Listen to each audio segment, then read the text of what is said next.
Hi guys, Wendy Day here. How are you today? Keep those emails coming because I'm reading everything that you're sending me and I'm covering topics based on the emails that I'm receiving. So those of you that are most outspoken are the order in which I'm making these videos, if that makes any sense.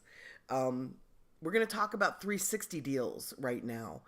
A lot of you have been asking what they are and what came before them. Um, Back when I started in this industry, when I rode my dinosaur to work, when I started in this industry, the deals at record labels were normally between 12 to 15 points for an artist, and a point means a percentage point, right? It's a slang term that we use in the industry. So the deals were 12 to 15% or points of the retail selling price of a full length album, because that's how the music industry sold music mostly. There were singles, but the deals were based on full length albums.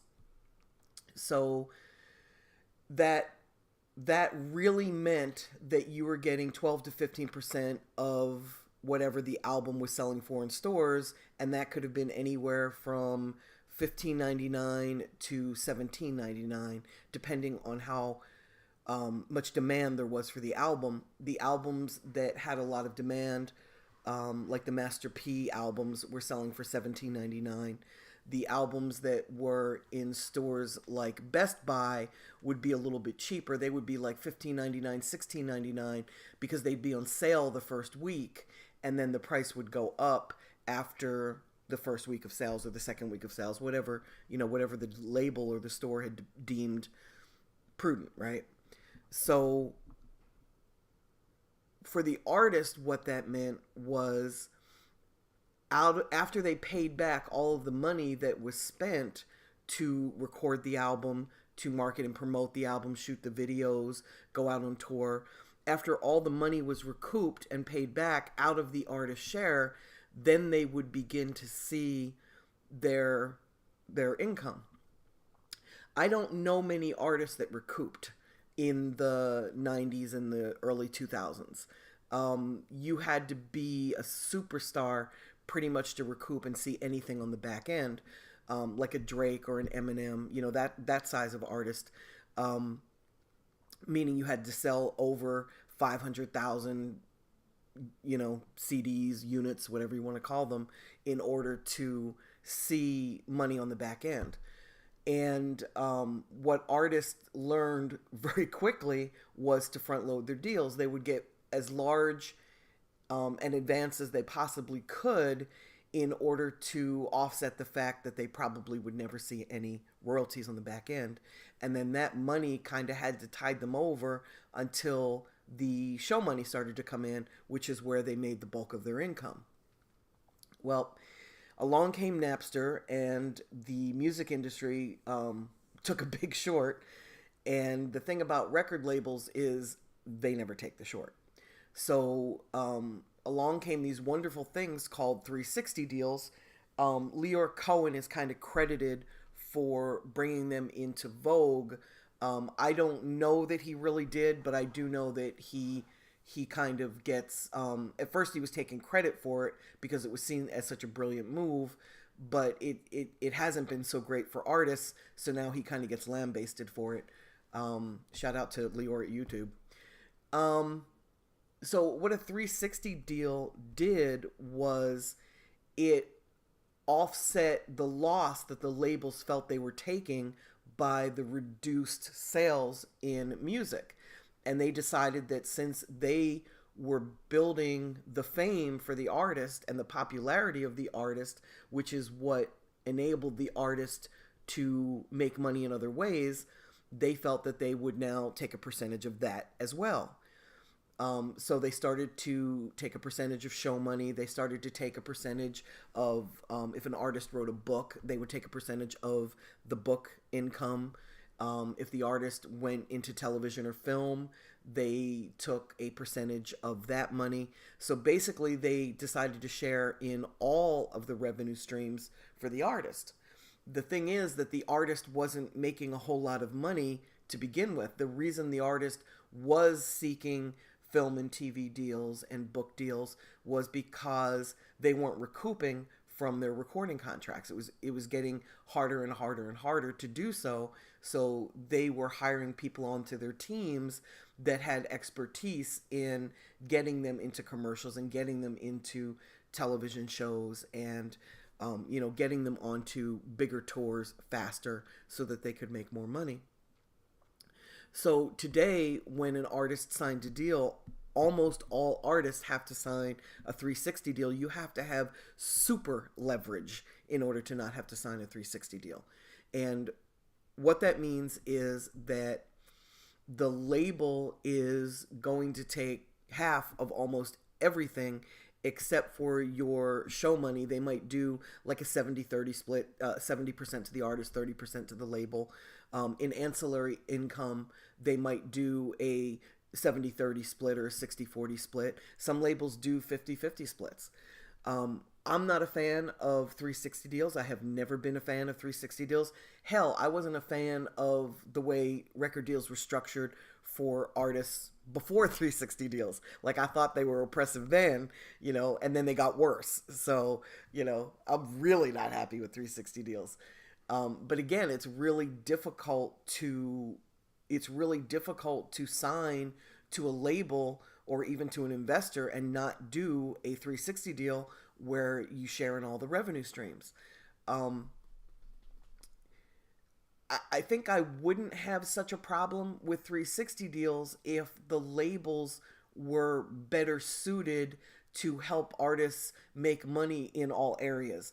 And I do have to admit that in 2016 and 2017, the labels are better at that than they were in 2005 when 360 deals, really first started coming into vogue. If the labels were to help you secure a book deal, or if the labels were able to go to a corporation like Samsung and do a deal for you, then it makes more sense to me that they would take a larger piece of the pie because they brought it to the table.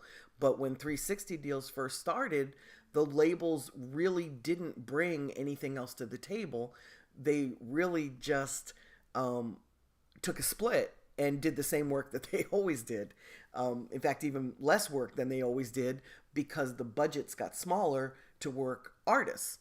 When the money was not so great on the receiving end for the label, for the income from an artist, they immediately slashed budgets. So where an artist would have received a marketing and promotion budget before of $2 to $3 million, now the labels were slashing the budgets to like $750,000. So it was harder to succeed in the industry, and the labels were taking a bigger share. So 360 deals started out as really an oppressive thing. The thing that I accept, the only area where I really accept 360 deals is if you're going to secure an investor and bring an investor on board and you're going to get to call the shots and you're going to get to make your own decisions. I could see why you would put up a larger share of the return in order to help that investor get a return on his investment more quickly. But that investor is also enabling you to go out and secure your own tours and basically hire your own team so that you can secure your own tours, you can secure your own book deals, etc. I look at Chance the Rapper, and he's done such an amazing job independently that I can't imagine him signing to a label and having to take some sort of a 360 deal. It just wouldn't make logical or financial sense. Not to say that he certainly wouldn't, but I'm sure that the labels in their hubris, when they offered him deals to begin with, I'm sure they offered him 360 deals, and when he looked at them, he was like, why would I do this? Like, what the hell is this? This is crazy. Building leverage is the way that you get around having to do a 360 deal, the more income that you have as an artist, the more leverage you're going to have in negotiating a deal with anyone.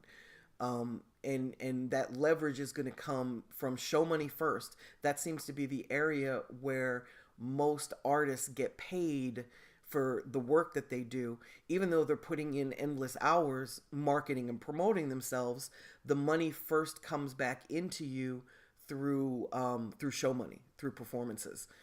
And then streaming income, and for hip hop, streaming income is larger right now. I guess it depends on the type of rap music that you make, but for the artists that I work with, we see streaming income come in first. Well, the show money comes first, but we see streaming income come in terms of the sales income. Streaming comes first, digital downloads, and CDs are last if you're still pressing CDs. We don't press CDs for our artists to sell. We still press promotional CDs that we give away for free on the streets. And I'm based in the Southeast, so every area is different. For example, I don't give out as many CDs on college campuses as I do download cards. And a download card is like a business card. Some people put QR codes on it that take people directly to a website so that they can stream or download your music to get to know who you are. I don't use QR codes. I just don't think that they're popular enough. I don't think they really gained the proper traction where when somebody looks at it, that they get excited about it. My problem with QR codes is also that it takes people only to one place, either your website or your iTunes page or your SoundCloud page, or if you're putting out mixtapes, your Dat Piff page, wherever you're driving them to. I much prefer on the card to list the artist's website, all their social media, their SoundCloud page, their AudioMac page, their Apple, their Google Play, Spotify, Apple Music. I prefer to list all of the different places where the music is obtainable, and I do that because people like to use whatever source they use to listen to music. They want to incorporate you into whatever it is that they're doing. They don't want to have to go to another source in order to check out your music, unless it's free. So somebody who does not subscribe to Apple Music is not necessarily going to want to check you out as a new artist that they don't really know on Apple Music. They're certainly not going to buy a subscription just to check out your music. They may go to SoundCloud, they may go to YouTube, but you want to reach people in the area that's their comfort zone.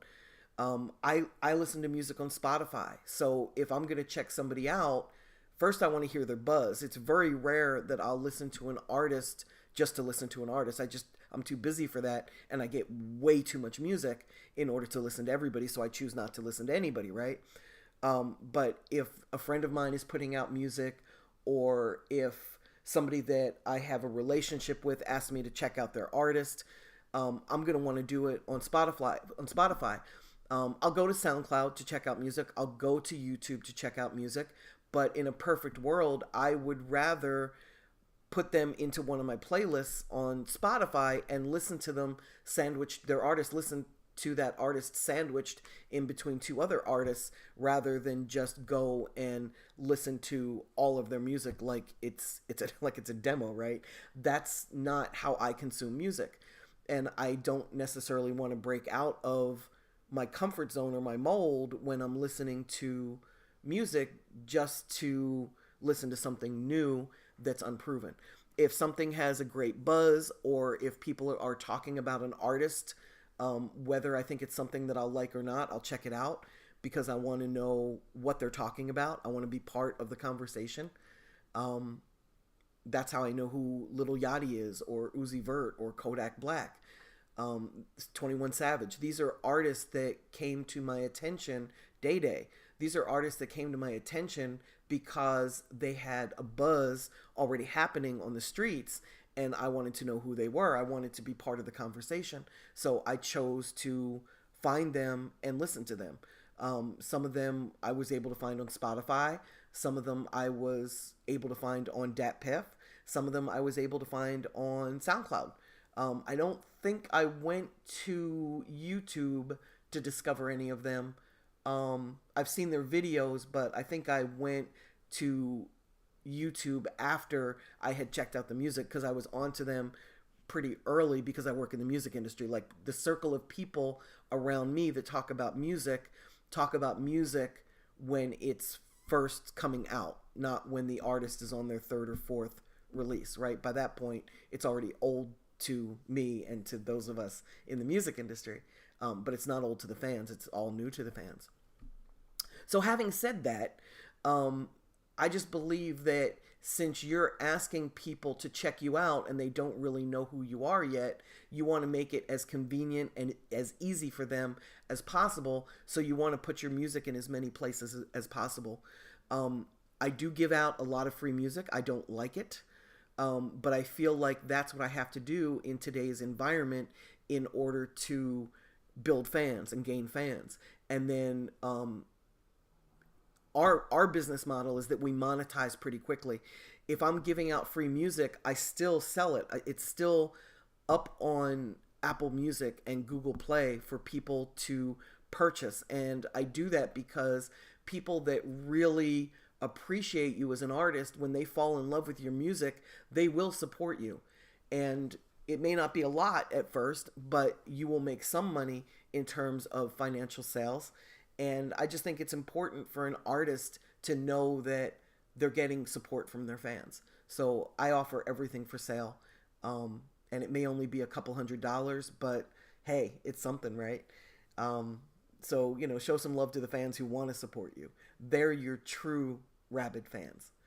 Okay, guys, this was all about 360 deals. I hope it was helpful. And we'll just keep it on. Email me at thisiswendyday@gmail.com. And I will answer your questions live on Wednesday night at 7 p.m. Eastern Standard Time. And then I drop videos like this one on Monday, Wednesday, and Friday at 11 a.m. And your email questions are what prompt me to talk about different topics. So the more you ask me questions and talk about what your needs are, the more I can help you and fill them. Okay, guys, thanks for tuning in. Wendy Day. Peace.